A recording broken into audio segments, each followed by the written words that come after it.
my mother was in a Welsh coal mining family. They came to the States in 1862. Mother says that they were joined the church in 1844, but the way she puts it is that we were drummed out of the church because of polygamy. I think that's probably not quite the whole story or the correct story, but it's an interesting story anyway. But anyway, when they're in Pennsylvania, Alma's not a relative, but Blair, W.W. Blair, came to the area in Pennsylvania where our family, the boys and the men, were mining coal. You went in the mines when you're about 12. My uncle Tom Williams, some of you might have known Tom Williams, some of you old timers, who became the state president of Lamoni later. My senior year, I took him and his wife, Lida Williams, who was librarian at Graceland in 1913. Took him and Lida on a trip to, what's the town next to Lucas? No, next to Lucas, the county seat town. I'm always forgetting it. Sheraton, that's it, yeah. So anyway, we're walking down the street in Sheraton, and Tom sees a friend from the mines. And he says, "Oh, hey, Joe, how you doing? And I remember you from the mines." Yeah, they remember each other. And the guy said, "Well, Tom, how long were you in the mines?" He said, 20 years. He was 12 when he went into the mines, and he was 32 when he came out. And he went to Graceland for 1 year to study to be a church appointee. And so the other guy also, "Oh, you were just a kid in the mines." He said, Tom says, "Well, how long were you in the mines?" "Well, I went in when I was 12 and I retired when I was 65. It's amazing the guy was still alive, And he was, he'd been retired for maybe 10 years or so. But anyway, so the Williamses moved on to mine coal in a variety of mines in southern Iowa. When the mine would close, they'd go on to another mine. So my mother was born in Cleveland, Iowa. It was a mining town that my brother and I went to try to find it one time, and all we could figure out, it was somewhere in the midst of this great big cornfield, west of Albia, no, east of Albia. But anyway, so we had sort of figured out it had to be in this area, but all we could find was a big cornfield. But anyway, so my grandfather, William Williams, had a great name, two Williamses. He would often be the pastor of the church as a mine would close, and he'd move on to the next another mine, and he often become pastor of that church too. And one time after right after church, a woman came up to him and said, I'd like to be ministered to. And he just said, "Well, go downstairs, I'll come down." And then pretty soon another woman came to him and said, "I'd like to be ministered to." "Well, you go downstairs and I'll take care of it." And so then finally he went downstairs. He administered to the second woman first. And she, at the end of she said, "Oh, this was a tremendous blessing. I really had a great blessing in this." And the other one said, "She stole my blessing." So anyway, so that's I guess my mother's family, coal miners in southern Iowa. And then my dad was born in Ontario, in a farm in Dundalk, Ontario, Canada, which is, I guess, easy way to explain it would be about 100 miles north and a little bit west of Toronto. Not you're calling, but if you happen to be familiar with some of those towns. And so, well, when my dad was born in August of 1898, he was in what Grandpa called in his diary an insane asylum. Some people say that probably helps understand me. And but anyway, You said that was your dad? Your grandfather? that's my grandfather. Your grandfather? My grandfather. But William Russell. My grandfathers were William Williams and William Russell. They're always well named. And Willie was the grandfather, my dad's brother. But Willie I guess insane asylum was terminology used back in those days. I'm not sure what they would call it place in Hamilton, Ontario now. The only time I've ever been to Hamilton was to a track meet one time when they ran against the Canadians and they beat the heck out of me. And so, yeah, I was a 3 mile race and I led for the first mile. But the guy that finally passed me was the guy who next week was second in the Pan American Games. So I knew I was beaten by somebody really good anyway. And then he had 2 buddies who beat me too. But anyway, Hamilton was a nice town. But so anyway, my dad never got along very well with his father.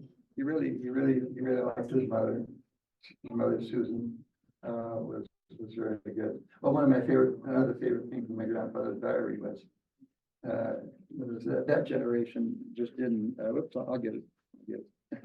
That generation didn't, it didn't go to church particularly. And so his diary is sort of boring in the sense that it will be, well, it rained today, so we didn't go out and didn't do the South 40 like we don't do. But the next day you say, oh, it's clear today, so we managed to do it. And so, but anyway, one day, so I'm reading his diary and it's kind of boring, but then all of a sudden, when it came to my grandfather being in a so-called insane asylum, that was interesting reading.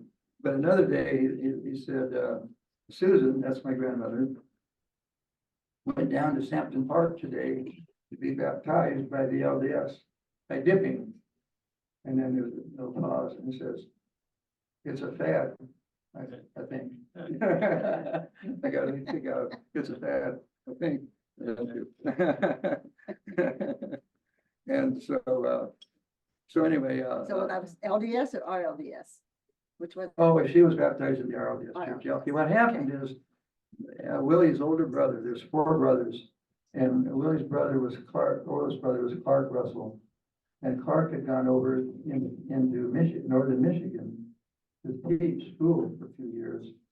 And what I like to say is he ran into Cornish fever. And J.J. Cornish was really big in that area and made a lot of converts. So Clark got converted, and later on he became an apostle. And then he had a distinction of being one of the 4 apostles that Fred M. Smith booted out the door because he didn't supreme directional control. But anyway, Clark couldn't convert the 2 middle brothers, but he did convert Willie. And now one day Susan went down to Sampson Park to be baptized by the LDS by dipping, I think. I mean, it's a fad, I think. So that's just one of my favorite things. But anyway, so Dad, he didn't get along very well with his father, and as the oldest son, the 2 daughters didn't count, and that's a terrible situation. But the next generation, my cousin Lorraine was the oldest of 7 kids, 4 boys and 3 daughters. But she said, I was the only one who liked to do chores. I would have loved to inherit the farm, but Grandpa Willie again wasn't thinking at all about any of the girls. And each of the 4 boys, first one went to work for the federal government in Ottawa, and the second one became an accountant, came to Graceland, but later became an accountant in Toronto, and the third one became French teacher in the university. And so the 4th one, Jim, he just got the heck out of there. He's the last, he lives in Western Canada. He got about as far away as he possibly could, you know. So the youngest son, Glenn, inherited the farm. Glenn now came down here to Lamoni for a couple of years and rented some land from the DeVars, Joanne and DeVars. So you could talk to Dave probably what he remembers about then. But anyway, yeah, that's So you were born in Canada? Where were you born? Oh, no, I got the heck out of there. No, I take that back. Place, Florida. My dad got the heck out of there. No, Dad went to Detroit and became a big fan of the Detroit Tigers. So that was something that was good for me. But anyway, no. Uncle Tom, was an appointee in Detroit when Dad lived in there. He became a good friend of Tom Williams. And, Tom had a picture on his wall of his little sister. Tom was the oldest of 12 kids born, and my mother was the 10th child born. But anyway, this nice young woman is very pretty. And that's an objective statement that I just made. And, so, I know Dad noticed that. And so then pretty soon Dad went under appointment in 1929, and they sent him to the Sandy Hills of Nebraska. But maybe he asked to be moved to Wichita, because anyway, after about a year in the Sandy Hills, he came to Wichita and looked up Tom's sister, and they were married within about a year or so. So Tom was always my favorite uncle, and so anyway, so I was born in Wichita. I was the last of 4 kids. But now what happened was Dad and Tom and many others were laid off in 1932 because of depression. So for 8 years, Dad worked different places in Detroit and Cameron and Wichita. And then finally, he got reappointed, and they sent him to Des Moines to be pastor at the Des Moines church. Des Moines had just one church in those days, but it was a big church, big brick church. I was 6 years old when we left. I was 6 weeks old when we went there. We piled in the car, and the 3 older siblings in the back, and I I was in a basket between Mom and Dad in the front. That was a good place for me to supervise the trip. And so anyway, from 6 weeks to 6 years, I was in Des Moines, and all of us really liked Des Moines. And then after that? Oh, then they sent Dad to Omaha. That only lasted for 2 years. Des Moines was 6 years, Omaha 2. Then they sent him to St. Joe for 3 years. Now, my favorite story the thing I like most about my dad as I look back at him is his courage. I mean, he wasn't afraid to tell his boss that he's wrong. That is the apostle that he worked for. And early on in Des Moines, he got into big kerfuffle with the apostle, and the apostle fired him. And he'd just been, for 6 years waiting to get back on duty. He'd only been there a year or 2. So he said, well, you can go down to Fred M. Smith and appeal if you want to. And so he said, okay. And so he took the night train down to Independence, and they had a meeting with Fred M. and the president of the 12, Paul Henson, and the apostle and Dad, and they talked, and Paul Henson backed my dad, and so Fred M. said, well, Valley, go back to work. He took the night train back to, that's the kind of things I really like. But in St. Joe, this is my favorite story. And I'm not meaning to put down, revelations or gifts of the Spirit or anything like that. But in our situation, we had, my dad was confronted with cases where people gave prophecies that he was convinced was just a bunch of nonsense. And so one summer, Dad was the pastor of the 3 churches in St. Joe, and the state president of Far West State was had the rest of the congregations, about 12 other congregations, I suppose. And so, but anyway, Dad and the state president had some disagreement over some policy or something.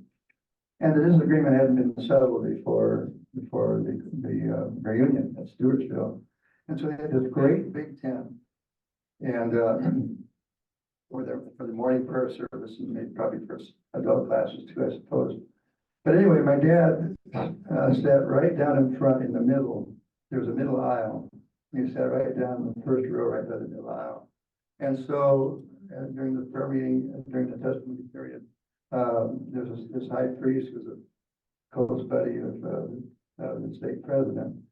I got up and started prophesying to my dad, and so pretty soon, because he was going on, and he just wasn't going to have any of that. So he just got up and walked out. I mean, he walked down the center aisle in the front. He might have seen this coming. Maybe that's why he was at the very front row. He walked all the way back to the back back at the speak tent and outdoor. You know, thus said the Spirit unto my servant Melvin. Melvin! Melvin! Let's just slow that down now. So anyway, that's my favorite story. And, but anyway, then, maybe because of that, he got moved out of St. Joe after 3 years. Now, everybody in the family was mad about that because we've been 2 years in Omaha, 3 years in St. Joe. But I was the youngest of the four siblings, and I was very happy that we went to, at least I was very, very soon. Because in St. Joe, and Missouri still had school segregation by law, de jure segregation. But in Michigan, there wasn't de jure segregation, there was de facto segregation, because often, as it did in Flint, there was 2 high schools for a city of 200,000 people. That was 2 big high schools. And St. Joe Central was where all the elites sent their kids. And those who didn't want their children going to school with black kids sent their kids to Central. But my two older brothers had gone to Northern, and I was very loyal to Northern. So after first deciding for Central because their basketball coach was interested in me, and I got to their practices for 9th graders getting ready for high school. But then, most of my buddies were going to Central because the bus lines made it so inconvenient. We could leave a half a block from my house, and I could get off at the front door of Central High School. It would take me a lot longer to get to Northern, even though it wasn't any further, maybe a bit closer, probably a little bit closer. And so I signed up for Central, but then I said to my dad, I gotta go to Northern. I'm a Northern guy. I cheer for Northern, all the football and basketball games, and we usually won, even though they were twice as big as us, 3,500 students versus 1,800 students. But approximately percent of our students were black. And we had some great athletes. One halfback became an All-American, we were bold in Michigan State. And so anyway, there's lots of other guys that were tremendous athletes. So anyway, we went down to the school board office. And my dad says, well, my son here would like to switch his high school registration. She said, well, it's too late for that. Well, I'm eternally grateful to my father, the guy who tended to say what he thought. He said, oh, well, he was interested in going to Northern. Oh, as she said, you can always change to Northern. I mean, 1,800 students at Northern, 3,500 students at the elite school. You can always go to school. I never knew anybody at Northern who was the son of anybody big in town. But yet I had a lot of friends from Central who would tell you about their big wheel fathers, their friends at Central High School. So anyway, so I was glad I went to Northern. And the thing I'm most glad about Northern is, Northern won the state championship in football almost half the time. It had been in existence for 26 years. And so I thought, well, my little 150-pound body probably won't be an impact player at Northern High School in football. So I think I'll go for cross country. So I went up for cross country, and we had 20 kids on the team, half black, half white, and so I was on the junior varsity because I wasn't on the first seven around the varsity race. Then the rest of the guys were on junior varsity. Well, about the 4th meet, I was still on the junior varsity, and it was a 2-mile race, but it was a 1-mile loop and go around twice, but you went downhill and out of sight quite a bit of the way. So anyway, I think Coach Badar, well, anyway, I'll back up with this. We come by the first mile, and 3 of us were tied for last, 12th, 13th, and 14th place. Larry Poole, who somebody knows, is a church appointee. And later, not at that time, when he was a junior in high school, and another guy was a senior, a black guy, I'm forgetting which one it was. But anyway, we get to the mile mark, and that's where all the fans are, and there's where the coaches are, and Badar yells out, "Russell, move up!" Oh, well, coach wants me to move up, so I guess I'll move up, So I passed the guy in 11th place, and 10th, 9th, 8th, 7th, 6th. pretty soon I was in sixth place. I'm coming back into U. And the Northern University guys are looking, who is that guy? You know, it's a white guy. So, but it's not Larry Poole, it's not Paul Ballinger. Got to be Bill Russell. What's he doing there, running after the guy in fifth place? I passed the guy in fifth place, won the varsity letter, and I was number 3 in the varsity the rest of the year, and then number 2 the next year, number 1 on the varsity my senior year, and was captain of the team. But anyway, and then the track, and the cross country team was about half black and half white. The track team was about, at least on the varsity level, which I was always on, it was about 85% black. And it was just, both of the sets of black guys were just some of the best friends I ever had. And you know, that's what often happens with athletes. You know, you get your closest friends become the guys that you play ball with or whatever. And so my senior year, I qualified for state meet, and the Flint Journal on Sunday said the next Saturday is 15 guys from Northern High going to the state meet, and listed all the names. Well, I was the only white guy, but I hadn't really thought about that. These are just guys I'd run with for all these years, you know. So at lunch time on Monday, this one white kid said, "You know, you're the only one." And it took me about half a second to figure out what he was saying. First, oh yeah, I know. I said, well, you know, these guys have been my teammates and best friends for the last 2-3 years. You think I'm afraid to ride on the school bus with them down to Ann Arbor for the state meet? You gotta be crazy, you know. So anyway, that is just illustrate how that experience for those guys was just wonderful. And Central might have had a better school, I don't know. But I had some really good teachers, and the one that I will mention, it's really, really relevant to my work as an editor at Herald House. Miss Rhodes, my older brothers had said, you got to take senior English from Miss Rhodes, she's the best. So I did. And one day we had to write an essay on something on our own choice, I guess, and I wrote on capital punishment. So my position is very, very simple. Kill them, they deserve it. Besides, it's cheaper. It's not cheaper. It's not cheaper. But anyway, Shut the Zoom broadcast down. So I fortunately, I owe an eternal debt to Miss Rhodes. She wrote all kinds of marginal notes in my paper, and by the time I got reading them, I realized what a stupid idiot I did. And so when I got to Herald House, this will be 6 years later, the first important essay,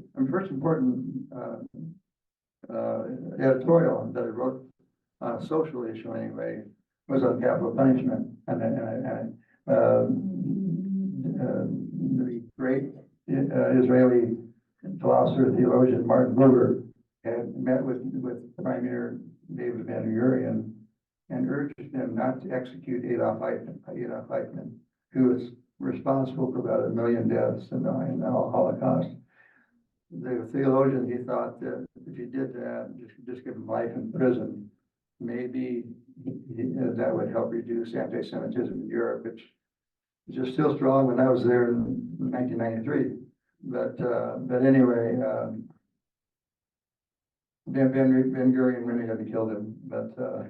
But anyway, I just thought that was, so I wrote an essay and said something. Yeah, Israel should have listened to Buber, and I gave 10 reasons against the death penalty. I read those 10 reasons again recently, and I would well, in fact, I think I put them in Chronicle about 2-3 months ago. I think it was like 9 out of 10 were the same things.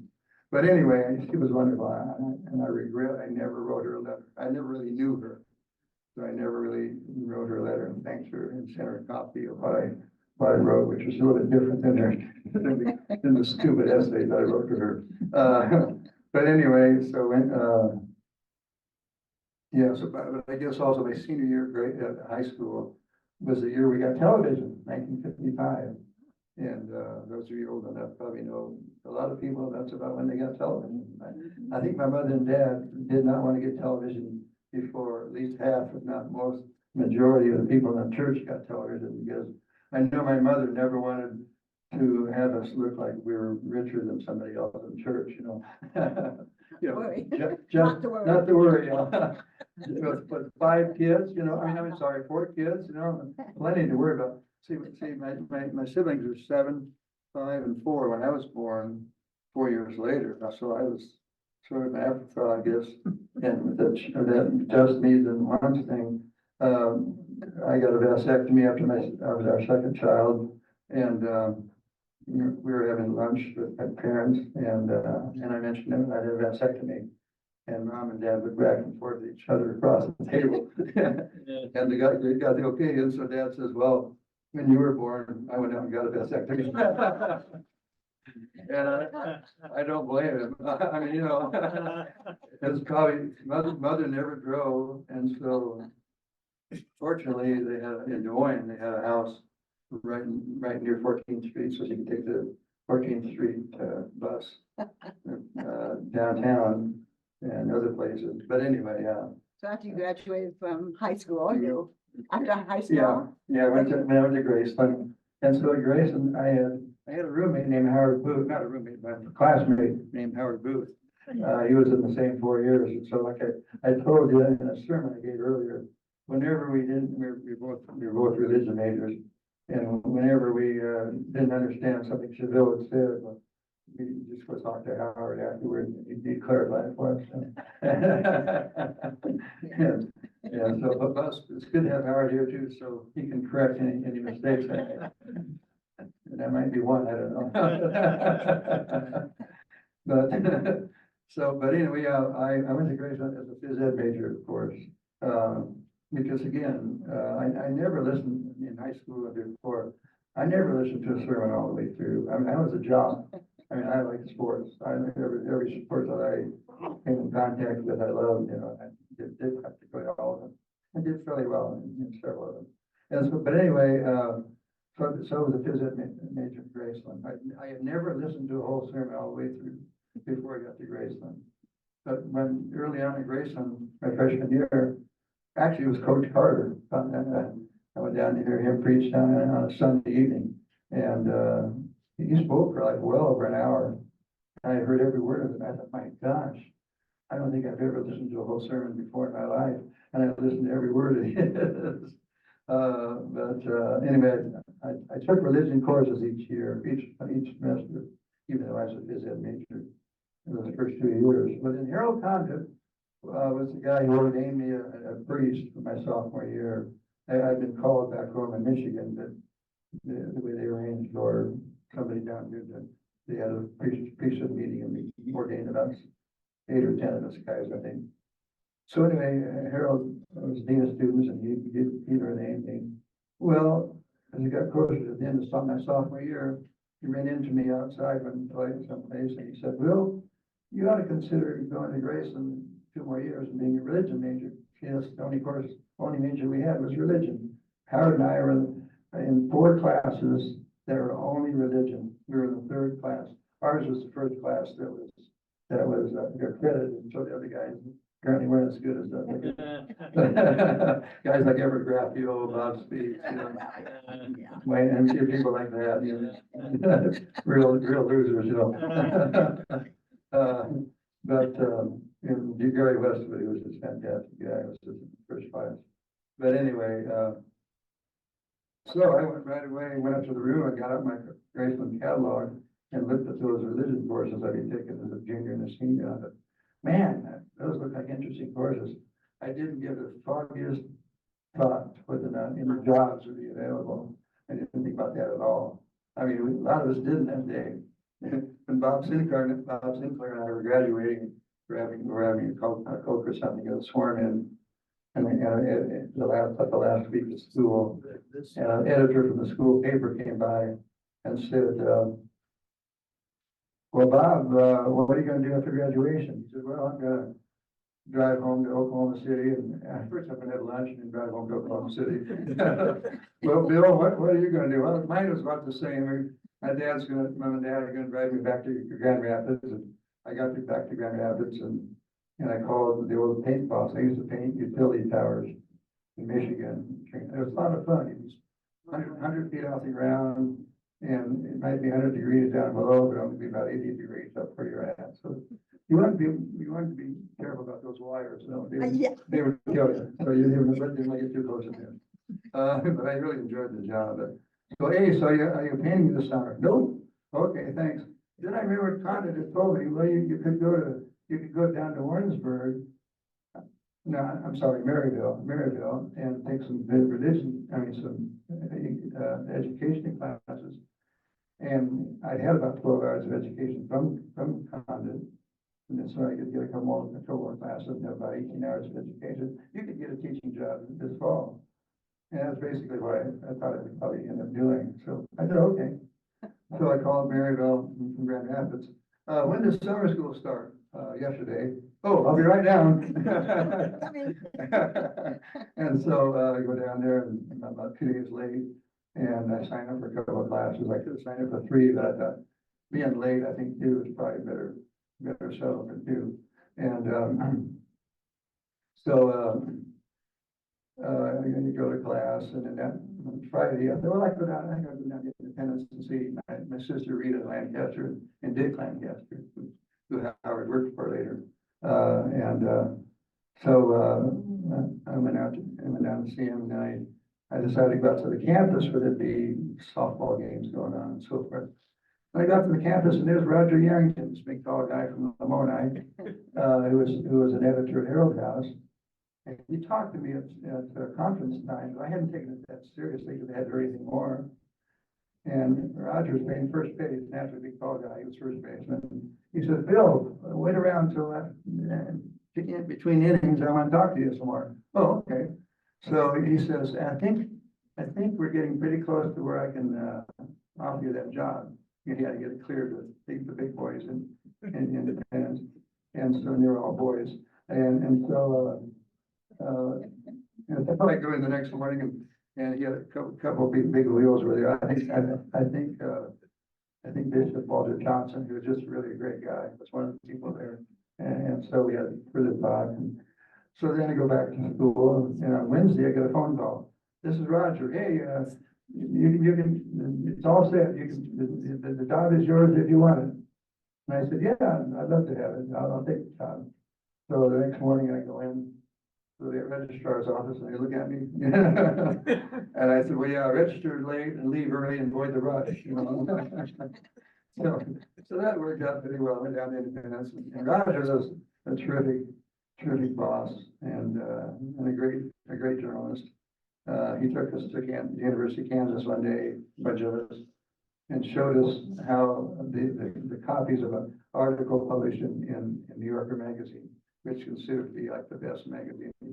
If you find a mistake in the New Yorker, you probably can make some money. But anyway, this article gone through about 7 back and forth between the author, the editor, and the author, so they finally got it just perfectly the way they wanted it. I thought, well, that's quite a standard. Now, none of us are ever going to meet that standard, but it did remind us that you need to be ready to edit, to re-edit, and so forth if necessary.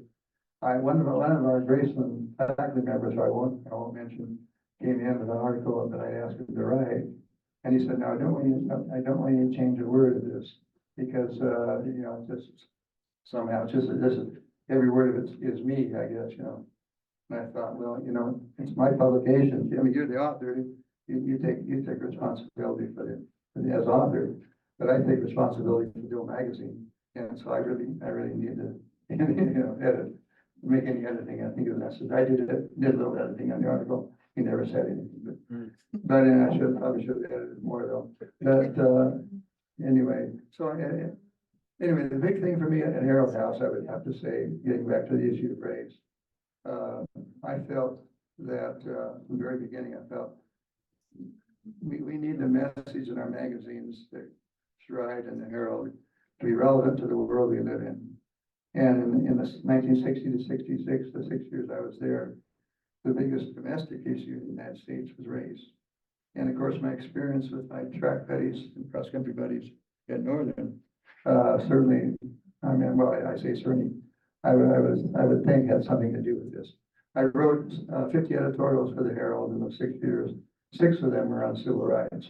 Now, some of my critics thought they were all on civil rights, and that's what it is with civil rights. I mean, if you had, like Northern, we had about not more than 35% of our, not more than a third of our students were Black, but a lot of people in Flint and elsewhere thought we were about 90% Black, and we had night fights all the time in the hall. I never saw a fight at Northern High in the hallway or outside the hallway. There was a fight one time out during lunch period. That was because a bunch of bigots from Central High School and two carloads of the leather jacket gang from Central High School came out to beat up on a Black kid named Richard Thompson, who happened to be the center of the City League basketball team that I was on. And I think he dated have been too friendly with a white girl. So these 12 black guys and 12 white guys from Central came up to beat him up during lunch hour. We had 2 lunch hours. I was in the second lunch hour, but the first lunch hour, the streets were full of our guys battling these 12 guys. Those guys were lucky to get out alive. But one of their guys fell on the street, and another guy stood over him, swinging a chain to protect him. But Richard was sent to the hospital. Richard Thompson was just one of the nicest guys you'll ever know. And if he dated a woman, she was lucky. Then he had a date with him, but I'm sure they didn't get married in those days. That didn't happen in Flint, Michigan. But anyway, when I wrote up my second editorial on race was on the Birmingham demonstrations, and I spoke very highly of Martin Luther King's strategy of nonviolent resistance to evil. I just thought that was, I'd really, when I was in high school, then my senior year, that was big on television, the Montgomery bus boycott. And so I was really big fan of Dr. King, still am. But anyway, Paul Wellington became the manager when Roger left to take a job with Ed Glazier in DC. So Paul was now the boss. And so Paul came back one day and he said, W. Wallace Smith wasn't real happy with your editorial on Martin Luther King. I said, okay. He wasn't too surprised. And he said, he thinks you're a communist. So I said, he does? And then he said, but he also thinks Martin Luther King's a communist. And I said, oh, I'm in good company. Great. And to his credit, Paul Wellington never, I don't think he ever changed a sentence in any of my editorials. And I wrote 3 or 4 more on civil rights. And the biggest later one was on the Selma March. And we got, those two, we would get a handful of letters at Herald House, and the presidency would get a handful of letters, and that would really upset them. And I didn't talk directly to the presidency, I had to come through Paul, but I'd say, practically all of our letters are from the Deep South. And there's only one letter that I remember that was clearly from the North. Oh, there's only Columbus, Ohio. I don't know if that's north or not. but no, this is not. No. This guy and he used the N-word twice, and most of the other guys that did, guys from the South, they weren't tell you directly how stupid you were, but anyway, this guy, and I won't quote him exactly, but I could quote every letter, every word. But it just says, well, why did you, well, we took Martin Luther King's picture in the Herald along with his speech at Oslo, because we got it free from the religious news service. And so they said, why did you put that N-word picture in the Herald? He's a fancy skunk and somebody's going to kill him one of these days. So he was a prophet in that regard, I guess. And so, and then he says one of the things, and then he finished by saying, N-word will never be as good as the white man. So I guess a white man in prison is better than Martin Luther King or Ralph Bunche or uh, any of the great blacks of our time. But anyway, so anyway, I got quite a bit of, I shouldn't say quite a bit. I didn't think of it as quite a bit.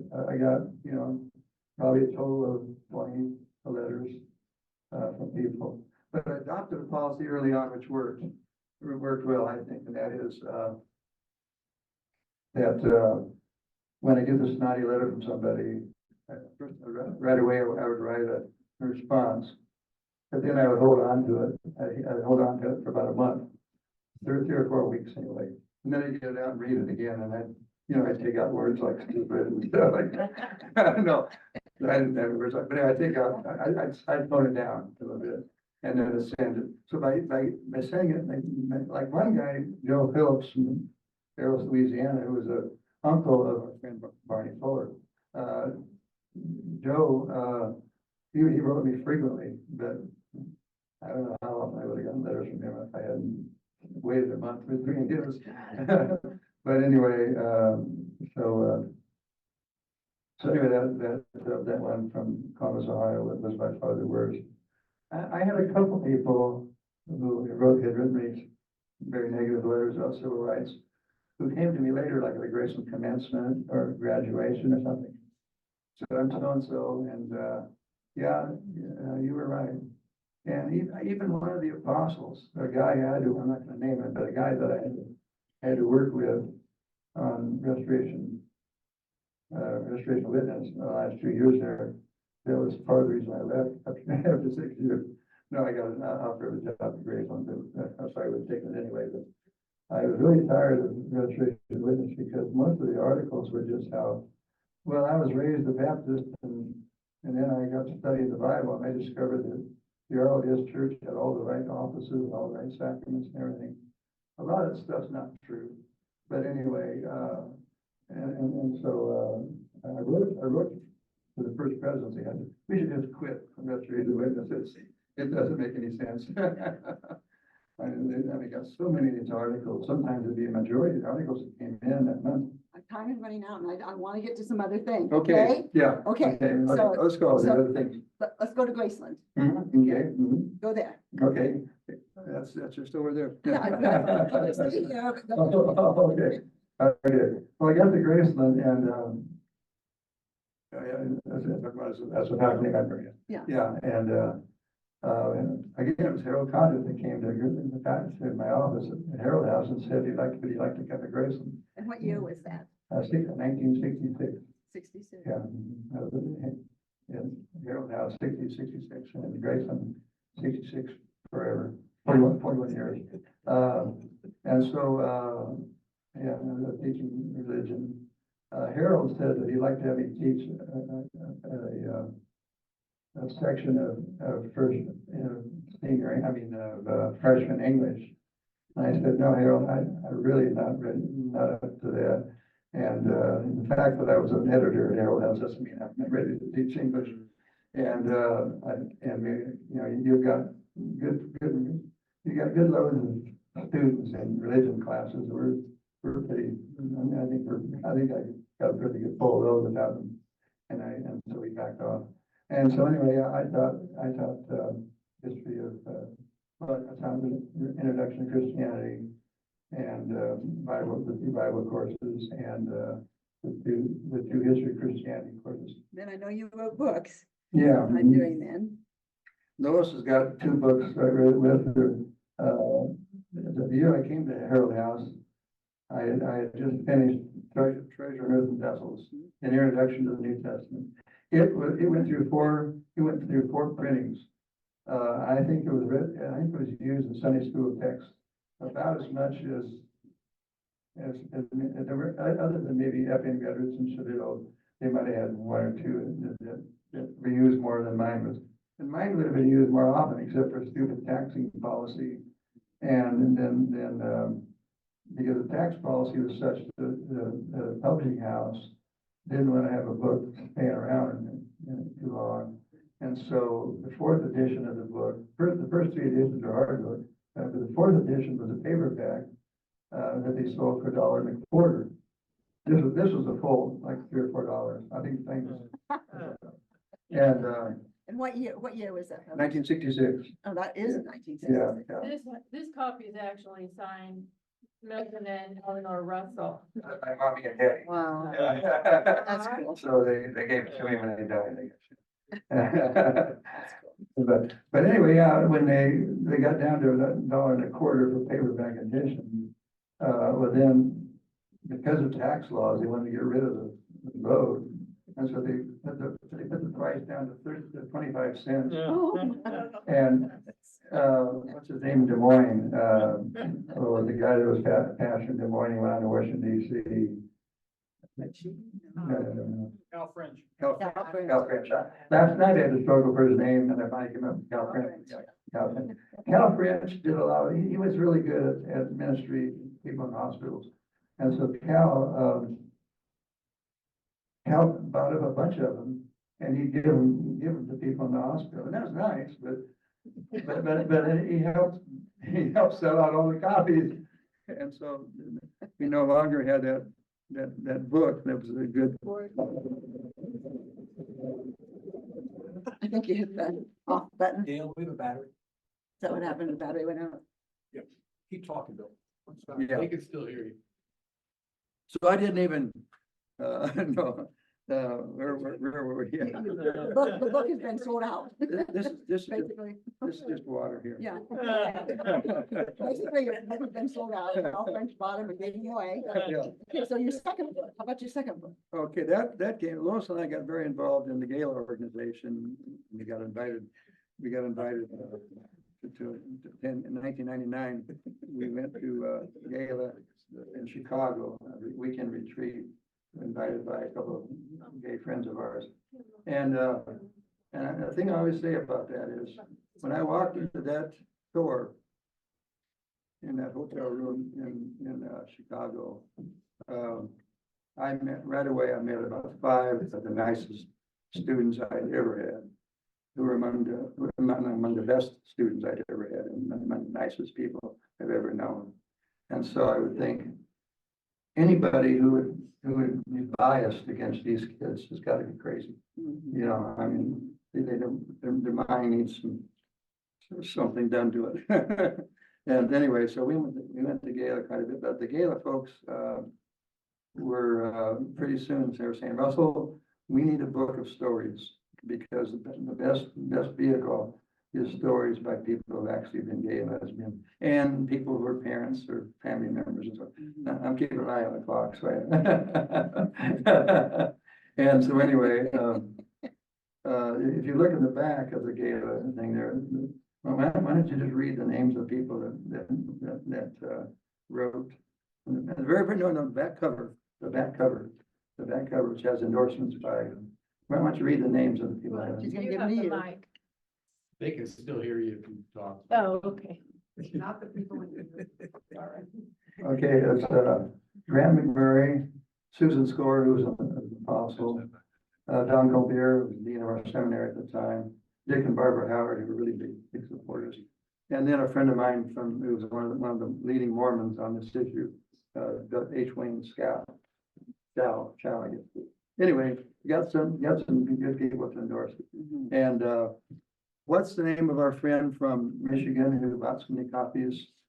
No French? No. Bought so many copies of this one. Sharon or not. Sharon Granat from kind of the central part of Michigan. She wanted to be sure that book got into as many people, because we had 26 stories, and plus my story at the end. Plus, we had the 4 official statements of the first presidency. And I started with a 57-page history of how the church had dealt with the issue, which hadn't been good. But anyway, Sharon would buy a copy after copy, I mean, dozens of copies. She must have bought 300 at least. She wanted to be sure every member of all the Michigan delegates to the World Conference got a copy of the book before World Conference. But she also got them circulated lots of other places, and other people bought multiple copies. I have a burning question, and I'm not gonna be happy if I don't ask. Okay, go ahead. So, Bill, I was lucky, he sent me, some notes that he had prepared, But one of the things you talked about, that you grew up, that this was the one and true and Yeah. only church. Absolutely. So my question is, how have your views changed over time about God and about the church? So you think I don't still believe it's I one have church? no idea. Oh, okay. That's why I'm asking. Well, I think that, certainly my experience in Graceland as a student, Cheville and Leland Negard taught Christian ethics. And he got in the Union Seminary, Reinhold Niebuhr, one of the greatest ethicists in history. Harold Neal taught me in church music, taught me to love classical music, and I love Johann Sebastian Bach. I bought a bunch of his records, But anyway, Graceland was important to me, and I left there pretty strong, with a belief in, I think it was history of Christianity. Well, clearly, history of Christianity, my junior year was when I abolished any idea of this being one true church. Yeah, that's Cheville's 2 semesters, history of Christianity, using the book by the great author, Wilson Walker, and reading all those, discovered lots of good things went on in the medieval period. And then the Protestant Reformation period was very exciting. I mean, a lot of those churches that rose out of the Reformation, those are good people that started those churches. And so I became pretty ecumenical in my view of God and religion and so forth. And then while I was at Independence, I started doing St. Paul School of Theology, Methodist Seminary. Now, a lot of people in the church would say, well, you went to Methodist Seminary, then you just got indoctrinated in Methodism. Well, not so. I don't remember a single book ever used by any of my professors that was written by a Methodist author. I mean, it was ecumenical Christianity.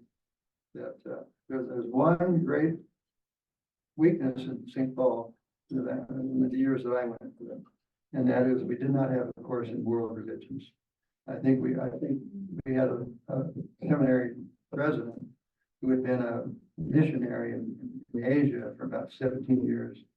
And he taught a course on world missions or something, and I suppose that was the substitute for what we should be doing. But anyway, other than that, there's great professors. And Lindsay Farrago in the New Testament, in that book, I stole it from Lindsay Farrago.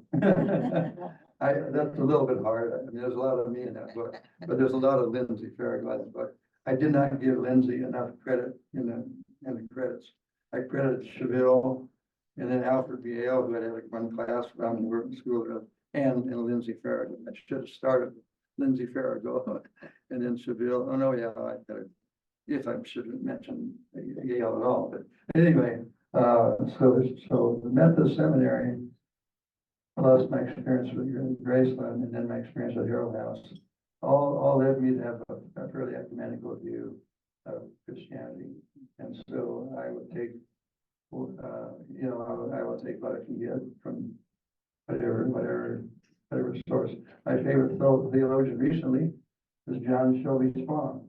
And some people are not real thrilled about John Spong. He wrote books like Sins of Scripture. Well, one thing you wanted to talk about was Cleveland and the Jeff London deal. I know we don't have time for it, but I'm just going to say one thing.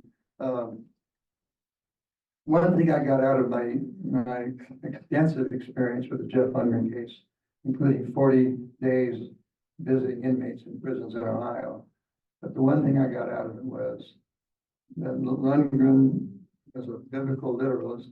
Well, he was a Book of Mormon literalist, but practically everything he quoted, he would quote scriptures like crazy. I spent 7 hours with him total, three visits, and he was always quoting the Book of Mormon or the Old Testament, and he was always quoting the violent passages in those books. And here like in the Book of Mormon, there's about 6 places which says in different words, repent or be destroyed. Well, that's what Jeff Lundgren did. The people that he concluded were not going to ever repent adequately, he destroyed them. And he was executed by this, his vision of how things should end with him and Jesus Christ be ruling over the redemption of the world. His vision lost out to the vision of the state of Ohio, and that was to be executed, which he was executed anyway. So that was quite an experience. I gave a sermon on Jeff Lundgren's case just about a week or two after the story broke, and I learned a whole lot more in the months that followed. In the decade of the 1990s, every summer I went to Kirtland, Ohio, at least for a couple weeks. I mean, I spent at least a couple weeks in Ohio. I always spent some time in Kirtland. That's why I got Loch Mackay was brand new as the boss. No, not an appointee, just as the historical site director at Kirtland, and he would give me the Rigdon house to stay in, and he was great. He let me visit the home that Jeff Lundgren lived in, which is next to the temple, before they tore it down. It was an old house, but it was free rent for Jeff and his family. And they were about to tear it down, and I was there, and Locke said, "Hey, Bill, this will be your last chance to visit Jeff's home. You might come and take a look at Jeff's home," which I did. But anyway, that was a tremendous experience. But I was really glad that today they brought a law enforcement guy, Yeah, well. because this crowd looks kind of, yeah. But I feel a lot safer with the law enforcement here. And I know you're writing a new book. Tell us briefly about that. The one about the schism of the churches. Oh, well, that's really the old one, isn't it? Oh, that's No, the I started in 1990 writing a book on the schism, but then I got diverted by the Lundgren case. Right now, I finished the Lundgren book, but I gave it to David Howell because he wrote the best book on Kirtland, best book on church history pretty much I've ever seen. And I'm asking David to go through it, make any changes. And David, with his reputation, and now he teaches at Smith College, he probably can get a better publisher than I would have. But yeah, so I'm expecting to finish that book before the end of the year. How wonderful to listen to you. I know you could fill us in with many more stories and many more experiences, but it's been delightful to share with you this morning.